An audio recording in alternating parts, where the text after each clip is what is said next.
ਜੀ, ਜੀ। ਸਵੇਰੇ ਆਪਾਂ ਜ਼ਿਕਰ ਕੀਤਾ ਸੀਗਾ ਮੰਕੀ ਪੌਕਸ ਦੇ ਜਿਹੜੇ ਕੇਸਿਸ ਦੇ ਬਾਬਤ ਵੀ ਕਿਸ ਤਰੀਕੇ ਨਾਲ ਯੂਰਪ ਦੇ ਵਿੱਚ ਵੀ ਫੈਲ ਰਹੇ ਆ, ਅਮਰੀਕਾ ਦੇ ਵਿੱਚ ਵੀ ਇਸ ਦੇ ਕੇਸ ਡਿਟੈਕਟ ਜਿਹੜੇ ਉਹ ਹੋਏ ਆ। ਡਾਕਟਰ ਸਕਾਟ ਗੋਟਲਿਬ ਜਿਹੜੇ ਆ ਇਹ ਸੀਡੀਸੀ ਦੇ ਨਾਲ ਜੁੜੇ ਰਹੇ ਆ ਪੁਰਾਣੇ ਇਸ ਦੇ ਕਹਿ ਲਓ ਵੀ ਹੈਡ ਸੀਗੇ। ਉਹਨਾਂ ਨੇ ਕਿਹਾ ਵੀ ਜਿਹੜੇ ਹੁਣ ਲਗਾਤਾਰ ਮੰਕੀ ਪੌਕਸ ਦੇ ਕੇਸ ਵੱਧ ਰਹੇ ਆ, ਇਹਦਾ ਮਤਲਬ ਇਹ ਆ ਵੀ ਇਹ ਆਲਰੇਡੀ ਕਾਫੀ ਜ਼ਿਆਦਾ ਫੈਲ ਚੁੱਕਾ ਹੈਗਾ ਆ। ਮੈਸੇਚਿਊਸਟ ਦੇ ਵਿੱਚ ਇੱਕ ਬੰਦੇ ਦੇ ਵਿੱਚ ਇਹ ਕੇਸ ਕਨਫਰਮ ਕੀਤਾ ਗਿਆ ਸੀਗਾ ਜਿਹਨੇ ਕਿ ਟਰੈਵਲ ਕੀਤਾ ਸੀਗਾ ਕੈਨੇਡਾ ਨੂੰ। ਯੂਰਪ ਦੇ ਵਿੱਚ ਆਲਰੇਡੀ 20 ਤੋਂ ਵੱਧ ਕੇਸ ਹੁਣ ਤੱਕ ਆ ਚੁੱਕੇ ਹੈਗੇ ਆ। ਸੋ ਇਹ ਕਹਿੰਦੇ ਵੀ ਇੱਕ ਹੁਣ ਨਵੀਂ ਫਿਕਰ, ਨਵੀਂ ਜਿਹੜੀ ਟੈਨਸ਼ਨ ਆ ਉਹ ਪੈ ਚੁੱਕੀ ਆ ਵੀ ਹੁਣ ਕਿਤੇ ਮੰਕੀ ਪੌਕਸ ਜਿਹੜਾ ਆ ਉਹ ਕੋਵਿਡ ਤੋਂ ਬਾਅਦ 'ਚ ਉਹਨਾਂ ਲੋਕਾਂ ਦੇ ਵਿੱਚ ਜਿਹੜਾ ਉਹ ਜ਼ਿਆਦਾ ਫੈਲ ਜਾਵੇ। ਕਮਿਊਨਿਟੀ ਸਪਰੈਡ ਕਹਿੰਦੇ ਜੇ ਹੁੰਦਾ ਆ ਤਾਂ ਉਸ ਨੂੰ ਕਾਬੂ ਕਰਨਾ ਕਾਫੀ ਜ਼ਿਆਦਾ ਮੁਸ਼ਕਲ ਹੋ ਸਕਦਾ ਹੈ। ਬਹੁਤ ਹੀ ਘੱਟ ਹੋਣ ਵਾਲੀ ਰੇਅਰ ਵਾਇਰਲ ਇਲਨੈਸ ਹੈਗੀ ਆ।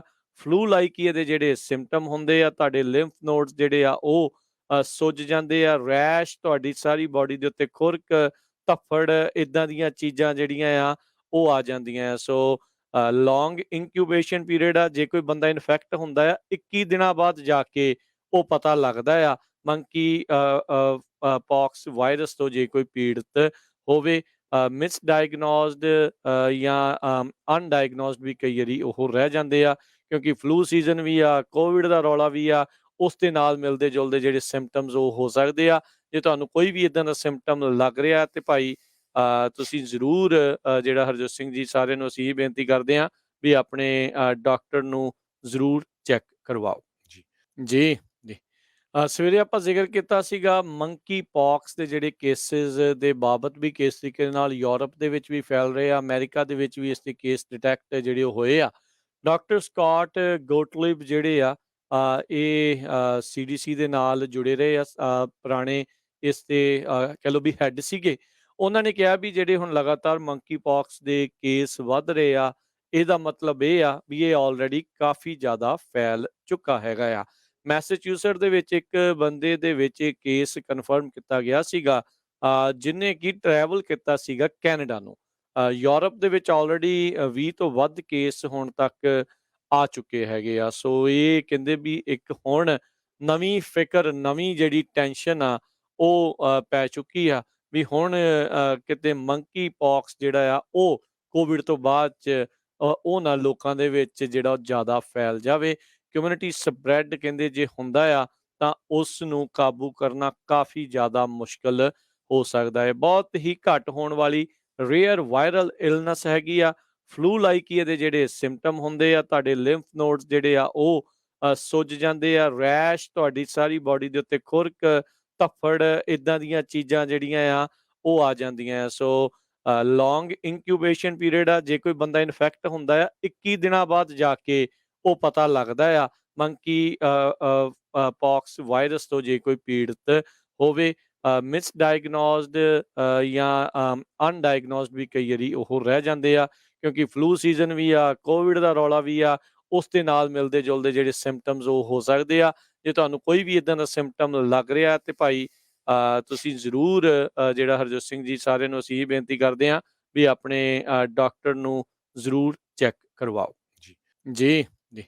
ਸਵੇਰੇ ਆਪਾਂ ਜ਼ਿਕਰ ਕੀਤਾ ਸੀਗਾ ਮੰਕੀ ਪੌਕਸ ਦੇ ਜਿਹੜੇ ਕੇਸਿਸ ਦੇ ਬਾਬਤ ਵੀ ਕਿਸ ਤਰੀਕੇ ਨਾਲ ਯੂਰਪ ਦੇ ਵਿੱਚ ਵੀ ਫੈਲ ਰਹੇ ਆ, ਅਮਰੀਕਾ ਦੇ ਵਿੱਚ ਵੀ ਇਸ ਦੇ ਕੇਸ ਡਿਟੈਕਟ ਜਿਹੜੇ ਉਹ ਹੋਏ ਆ।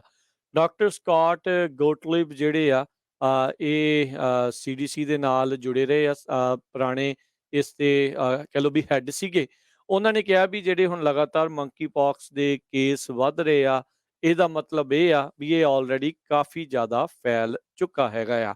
ਮੈਸੇਚਿਊਸਟ ਦੇ ਵਿੱਚ ਇੱਕ ਬੰਦੇ ਦੇ ਵਿੱਚ ਇਹ ਕੇਸ ਕਨਫਰਮ ਕੀਤਾ ਗਿਆ ਸੀਗਾ ਜਿਹਨੇ ਕਿ ਟਰੈਵਲ ਕੀਤਾ ਸੀਗਾ ਕੈਨੇਡਾ ਨੂੰ। ਯੂਰਪ ਦੇ ਵਿੱਚ ਆਲਰੇਡੀ 20 ਤੋਂ ਵੱਧ ਕੇਸ ਹੁਣ ਤੱਕ ਆ ਚੁੱਕੇ ਹੈਗੇ ਆ। ਸੋ ਇਹ ਕਹਿੰਦੇ ਵੀ ਇੱਕ ਹੁਣ ਨਵੀਂ ਫਿਕਰ, ਨਵੀਂ ਜਿਹੜੀ ਟੈਨਸ਼ਨ ਆ ਉਹ ਪੈ ਚੁੱਕੀ ਆ ਵੀ ਹੁਣ ਕਿਤੇ ਮੰਕੀ ਪੌਕਸ ਜਿਹੜਾ ਆ ਉਹ ਕੋਵਿਡ ਤੋਂ ਬਾਅਦ 'ਚ ਉਹਨਾਂ ਲੋਕਾਂ ਦੇ ਵਿੱਚ ਜਿਹੜਾ ਉਹ ਜ਼ਿਆਦਾ ਫੈਲ ਜਾਵੇ। ਕਮਿਊਨਿਟੀ ਸਪਰੈਡ ਕਹਿੰਦੇ ਜੇ ਹੁੰਦਾ ਆ ਤਾਂ ਉਸ ਨੂੰ ਕਾਬੂ ਕਰਨਾ ਕਾਫੀ ਜ਼ਿਆਦਾ ਮੁਸ਼ਕਲ ਹੋ ਸਕਦਾ ਹੈ। ਬਹੁਤ ਹੀ ਘੱਟ ਹੋਣ ਵਾਲੀ ਰੇਅਰ ਵਾਇਰਲ ਇਲਨੈਸ ਹੈਗੀ ਆ।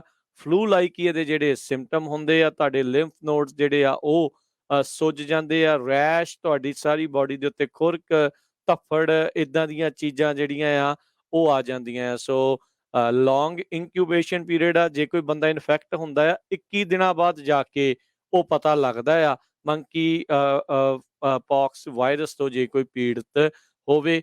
ਮਿਸਡਾਇਗਨੋਜ਼ਡ ਜਾਂ ਅਨਡਾਇਗਨੋਜ਼ਡ ਵੀ ਕਈ ਵਾਰੀ ਉਹ ਰਹਿ ਜਾਂਦੇ ਆ, ਕਿਉਂਕਿ ਫਲੂ ਸੀਜ਼ਨ ਵੀ ਆ, ਕੋਵਿਡ ਦਾ ਰੌਲਾ ਵੀ ਆ, ਉਸ ਦੇ ਨਾਲ ਮਿਲਦੇ ਜੁਲਦੇ ਜਿਹੜੇ ਸਿੰਪਟਮਸ ਉਹ ਹੋ ਸਕਦੇ ਆ। ਜੇ ਤੁਹਾਨੂੰ ਕੋਈ ਵੀ ਇਦਾਂ ਦਾ ਸਿੰਪਟਮ ਲੱਗ ਰਿਹਾ ਤੇ ਭਾਈ ਤੁਸੀਂ ਜ਼ਰੂਰ ਜਿਹੜਾ ਹਰਜੋਤ ਸਿੰਘ ਜੀ, ਸਾਰਿਆਂ ਨੂੰ ਅਸੀਂ ਇਹ ਬੇਨਤੀ ਕਰਦੇ ਹਾਂ ਵੀ ਆਪਣੇ ਡਾਕਟਰ ਨੂੰ ਜ਼ਰੂਰ ਚੈੱਕ ਕਰਵਾਓ। ਜੀ।